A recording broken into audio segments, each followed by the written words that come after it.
Hello guys, അസ്സലാമു അലൈക്കും. എല്ലാ കൂട്ടുകാർക്കും പുതിയ വീഡിയോയിലേക്ക് സ്വാഗതം. നാളെ ജൂൺ 19 വായനാ ദിനം. PN പണിക്കരുടെ ചരമദിനമായിട്ടാണ് വായനാ ദിനം ആചരിക്കുന്നത്. വീഡിയോ കാണുന്നതിൻ്റെ മുമ്പ് ചാനൽ ലൈക്ക് ചെയ്യുക, ഷെയർ ചെയ്യുക, സബ്സ്ക്രൈബ് ചെയ്യുക, തൊട്ടടുത്ത ബെല്ലൈക്കൺ ക്ലിക്ക് ചെയ്യുക. അപ്പം ഞാനൊരു കുട്ടി കവിത ചൊല്ലാം. അക്ഷരമുത്തുകൾ ചേർത്തു വെച്ചുള്ളൊരു പുസ്തകമെന്നൊരു ലോകം, പുസ്തകമെന്നൊരു ലോകം. കഥകൾ, കവിതകൾ, കടിച്ചിലിയെല്ലാം കണ്ട് രസിച്ച് നടക്കാം, കണ്ട് രസിച്ച് നടക്കാം. കുട്ടികൾ നമ്മുടെ ഭാവി നന്നാക്കുവാൻ പുസ്തകം നെഞ്ചോടു ചേർക്കാം, പുസ്തകം നെഞ്ചോടു ചേർക്കാം. അക്ഷരലോകത്തെ പിച്ച നടന്നിട്ട് നാളെ തൻ വാഗ്ദാനമാകാം, നാളെ തൻ വാഗ്ദാനമാകാം.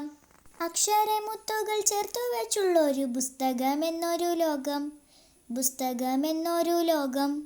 കഥകൾ, കവിതകൾ, കളിച്ചിരിയെല്ലാം കണ്ട് രസിച്ച് നടക്കാം, കണ്ട് രസിച്ച് നടക്കാം.